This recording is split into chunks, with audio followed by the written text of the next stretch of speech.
Hello friends, welcome to சாம்சிகி home. எல்லாரும் எப்படி இருக்கிறீங்க? இன்றைக்கி நம்ம பெண்களுக்கான டைம் மேனேஜ்மெண்ட்டை பற்றி தான் பார்க்க போகிறோம். பெண்களுக்கு ஒரு வேலை 2 வேலை அப்படின்னு சொல்லவே முடியாது. எல்லாமே அவங்களோட வேலை தான்.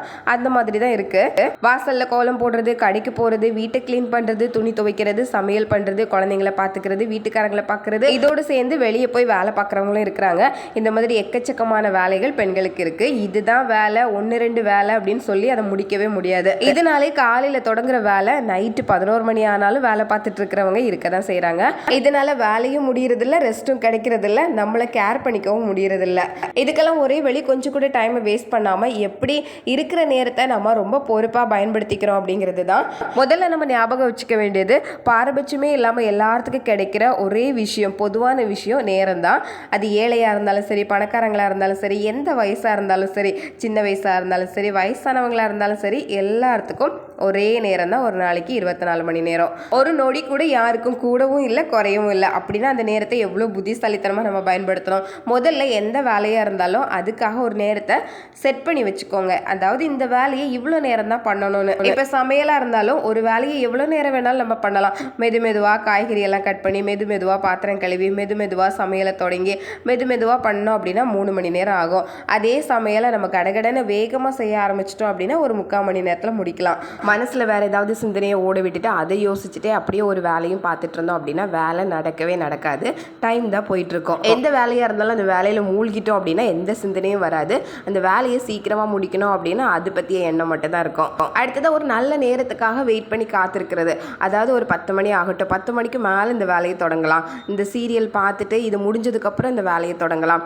ஒரு காஃபி குடிச்சு முடிச்சுட்டு அதுக்கப்புறம் இந்த வேலையை தொடங்கலாம். கொஞ்ச நேரம் படுத்து தூங்கிட்டு அதுக்கப்புறம் இந்த வேலையை தொடங்கலாம் அப்படின்னு நினைப்போம். நினச்ச மாதிரியே ஒரு 10 நிமிஷம் படுக்கலாம் அப்படின்னு தான் படுத்திருப்போம்.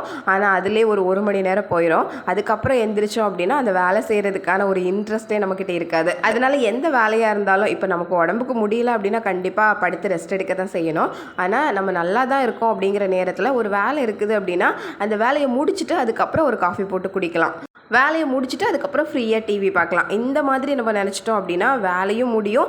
நம்ம வேலையை முடிச்சதுக்கப்புறம் திருப்தியாக உட்காந்து நம்ம என்ன நினைக்கிறோமோ அதை பார்க்கலாம். அடுத்ததாக டு டூ லிஸ்ட் ரெடி பண்ணுறது. இது எனக்கு ரொம்ப பிடிக்கும். ஒரு நோட்லேயோ இல்லை பேப்பர்லேயோ நமக்கு என்ன வேலைகள் இருக்குது அப்படிங்கிறத லைனாக நம்ம எழுதி வைக்கிறது.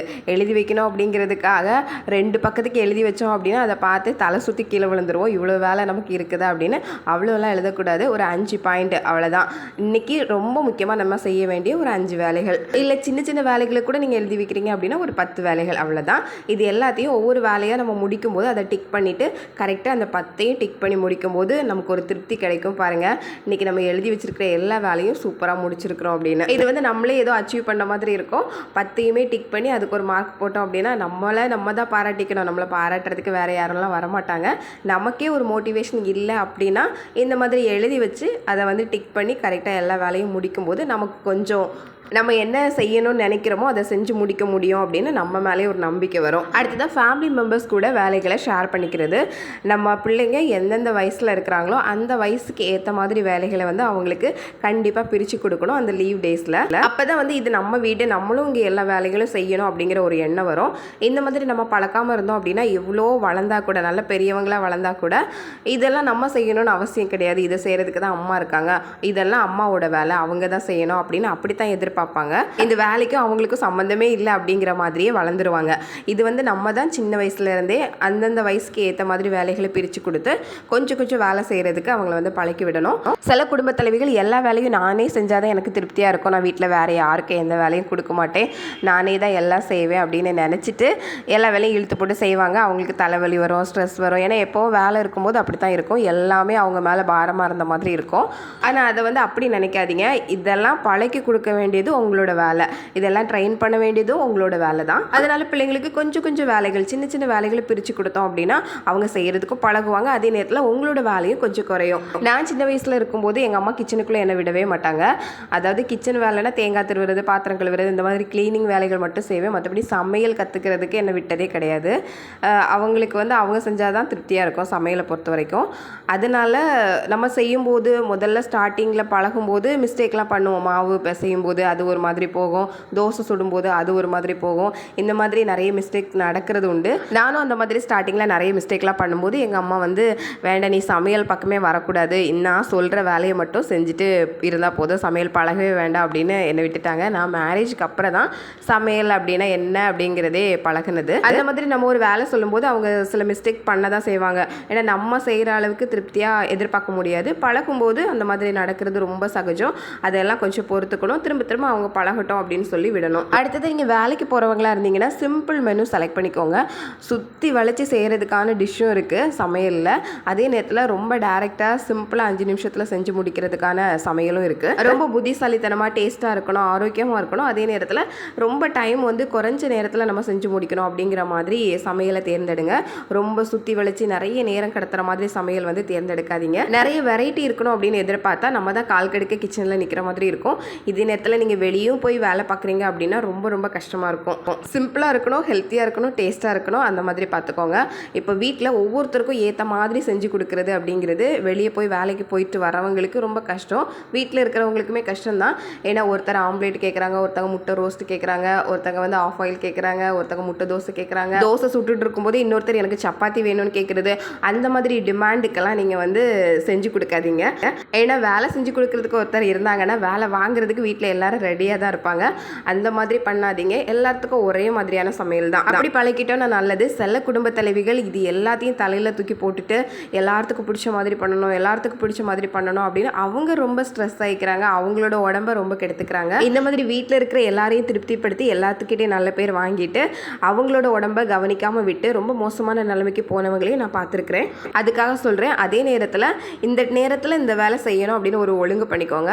எங்கள் பக்கத்து வீட்டம்மா ஒரு 11 மணிக்கெல்லாம் துணி துவைச்சி பக்கெட்டில் வெளியே கொண்டு வந்துடுவாங்க காய போடுறதுக்கு. அந்த 11 மணிக்கு தான் இந்த பக்கத்தில் வெயில் வரும். கரெக்டாக ஃபுல்லாக எல்லாத்தையும் காய போட்டு மதியம் ஒரு 2 மணி 3 மணிக்கெல்லாம் எடுத்து மடித்து வச்சுருவாங்க. இதை அவங்க தினமுமே செய்கிறாங்க. உடம்பு சரியில்லை அப்படின்னா கூட இதை செய்ய தான் செய்கிறாங்க. வாஷிங் மிஷினில் தான் துவைக்கிறாங்க, அதனால கொஞ்சம் ஈஸி தான். இருந்தாலும் அதை வந்து இது வரைக்கும் ஒரு நாள் கூட அவங்க தள்ளி போட்டு நான் பார்த்ததே கிடையாது. அந்த மாதிரி இப்போ காலையில் வீட்டு க்ளீன் பண்ணணும் அப்படின்னா காலையில் ஒரு அரை மணி நேரம் வீடு க்ளீன் பண்ணுறதுக்கு அப்படின்னு டைம் ஒதுக்கிக்கோங்க. அந்த அரை மணி நேரத்தில் நீங்கள் வீடு துடைக்கணுமோ இல்லை வீடு வந்து கூட்ட போகிறீங்களா, ஒட்டடை அடிக்க போகிறீங்களா, வீட்டில் பொருட்கள் எல்லாத்தையும் எடுத்து ஒரு இடத்துல ஒழுங்காக வைக்க போகிறீங்களா அப்படிங்கிறதெல்லாம் காலையில் ஒரு அரை மணி நேரம் வச்சுக்கோங்க. அதே மாதிரி சாயங்காலம் ஒரு அரை மணி நேரம், ஈவினிங்கும் அதே மாதிரி பொருட்கள்லாம் கலைஞ்சிருந்ததுன்னா அது எல்லாத்தையும் அதே இடத்துல எடுத்து வச்சுட்டு வீடை வந்து கூட்டி விடுறது, வீட்டில் என்ன கிளீனிங் வேலை இருக்கோ அதை ஒரு அரை மணி நேரம் இந்த மாதிரி பிரித்து பண்ணிக்கிட்டீங்க அப்படின்னா ரொம்ப வந்து மெனக்கெடணும் அப்படின்னு அவசியம் கிடையாது. அடுத்தது வந்து வீடு முழுக்க வேலை இருக்கும், நிறைய வேலைகள் நமக்காக காத்திருக்கும். ஆனால் நம்ம அந்த வேலையெல்லாம் செய்யாமல் சேரில் உட்காந்து எதையாவது யோசிச்சுட்டே இருப்போம். எப்போ பார்த்தாலும் யோசிக்கிறது அப்படிங்கிறது சில பேருக்கு இருக்குது. ஏதாவது ஒரு யோசனை வந்துக்கிட்டே தான் இருக்குது. எங்கேருந்து தான் வருதுன்னு தெரியல.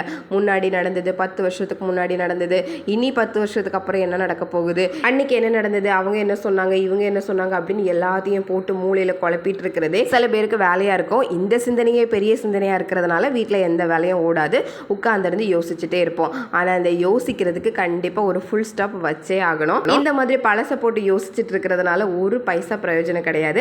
அதனால் உடனே அந்த சிந்தனை வரும்போது போதுண்டா சாமி அப்படின்னு அதை நிறுத்திட்டு எந்திரிச்சு வேலையை பார்க்க ஸ்டார்ட் பண்ணிடுங்க. நீங்கள் ஒரு பேப்பர் எடுத்து அரை மணி நேரம் படம் வரைஞ்சா கூட அதில் உங்களுக்கு ஒரு சந்தோஷம் கிடைக்கும், நம்ம எவ்வளோ அழகாக படம் வரைஞ்சிருக்கிறோம் அப்படின்னு. ஆனால் அந்த அரை மணி நேரம் நீங்கள் உட்காந்து சிந்திச்சிங்க அப்படின்னா மண்டை குழம்பி மண்டை சூடாகி முடி தான் உதிர்ந்து போகும். அதனால இந்த ஓவராக திங்க் பண்ணுறது அப்படிங்கிற சிந்தனையை வந்து விட்டுருங்க. அந்த மாதிரியெல்லாம் வரும்போது ஏதாவது ஒரு வேலையை வந்து நீங்கள் செய்கிறதுக்கு ஸ்டார்ட் பண்ணிடுங்க. இல்லை ஒரு பேப்பரும் பெண்ணும் எடுத்து என்னென்ன உங்களுக்கு தோணுதோ அது எல்லாத்தையும் எழுத ஆரம்பிச்சிருங்க. எழுதி முடிச்சதுக்கப்புறம் இதை தான் இவ்வளோ நேரம் யோசிச்சுட்டு இருந்தோமா அப்படின்னு அதை ஒரு 10 நிமிஷத்தில் முடிச்சுட்டு அடுத்த வேலையை பார்க்க ஆரம்பிச்சிருங்க. அடுத்ததான் நைட்டு நல்லா தூங்கணும். அப்போ தான் காலையில் சுறுசுறுப்பாக வேலை பார்க்க முடியும். இப்போ நைட்டு வந்து தூங்காமல் இருந்துட்டு பகலில் சுறுசுறுப்பாக இருக்கணும் அப்படின்னு நினச்சா நடக்காத விஷயம். ஏன்னா நைட்டோட அந்த தூக்க கலக்கம் நம்ம உடம்புக்கு போதுமான அளவுக்கு ரெஸ்ட் கிடைக்காதது, இதெல்லாம் நம்மளை வேலை செய்யவே விடாது. நைட்டு மட்டும் எந்த சிந்தனையும் வைக்காமல் நல்லா தூங்குங்க. அப்போ தான் நீங்கள் நினச்ச மாதிரி பகலில் சுறுசுறுப்பாக எல்லா வேலையும் செஞ்சு முடிக்க முடியும். அடுத்ததான் நேரம் எல்லாத்துக்கும் ஒரே மாதிரி தான் இருக்குது. ஆனால் நம்மளால் அந்த வேலையெல்லாம் செஞ்சு முடிக்க முடியல. எப்போதுமே டெய்லி அந்த வேலை பெண்டிங்லேயே இருக்குது அப்படின்னா நம்ம நேரத்தை எங்கெங்கெல்லாம் வேஸ்ட் ஆக்குறோம் அப்படிங்கிறத அப்படிங்கிறத கண்டுபிடிக்கணும். டிவி, ஃபோன் அப்படின்னு இப்போ நிறைய வாய்ப்பு இருக்குது. எப்படி வேணாலும் டைம் பாஸ் பண்ணலாம். இந்த மாதிரி நம்ம டைம் வந்து பாஸ் பண்ணிட்டு இருக்கிறோமா இல்லை யூஸ் பண்ணிட்டு இருக்கிறோமா அப்படிங்கிறத கண்டுபிடிக்கணும். ஒரு நாள் முடிவு பண்ணிக்கோங்க, இன்னைக்கு டிவி, ஃபோன் எதுவும் பார்க்காம நம்மளோட வேலை என்னவோ அதை மட்டும் தான் பார்க்க போகிறேன்னு. அன்னைக்கு தான் தெரியும் எல்லா வேலையும் நம்மளால் முடிக்கவும் முடியும், இவ்வளோ ஃப்ரீ டைமும் இருக்குதா அப்படிங்கிறது. ஒரு 10 நிமிஷம் ஃபோன் பார்க்கலாம் அப்படின்னு சொல்லி தான் எடுப்போம். ஆனால் அதில் தான் 1 மணி நேரம் 1/2 மணி நேரம் கடந்து போயிடுது. அடுத்ததான் சின்ன சின்ன வேலைகள் இருக்கும், ஒரு 30 செகண்டில் முடிக்கிறது, 1 நிமிஷத்தில் முடிக்கிறது. இதை தூக்கி அங்கே வச்சா அதோட அந்த வேலை முடிஞ்சிடும். ஆனால் அதை நம்ம அங்கே வைக்காததுனால அதுவே ஒரு 3 நாள் அதே இடத்துல இருக்கும். அந்த மாதிரி ரொம்ப சின்ன சின்ன வேலைகள் இருக்கும். அந்த சின்ன சின்ன வேலைகளை நம்ம அப்படியே விட்டுறதுனால அதுவே ஒரு பெரிய வேலையாக வந்து நிற்கும். எப்போதுமே அதெல்லாம் உடனே செய்கிறதுக்கு பார்த்தோம் அப்படின்னா அது ஒரு பெரிய வேலையாக நம்மளோட நிறைய நேரத்தை இழுக்காத மாதிரி பார்த்துக்கலாம். நிறைய பேர் இதெல்லாம் ஃபாலோ பண்ணிட்டு தான் இருப்பீங்க. இந்த வீடியோ உங்களுக்கு பிடிச்சிருந்ததுன்னா மறக்காமல் லைக் பண்ணுங்கள், சேனலை சப்ஸ்கிரைப் பண்ணிக்கோங்க.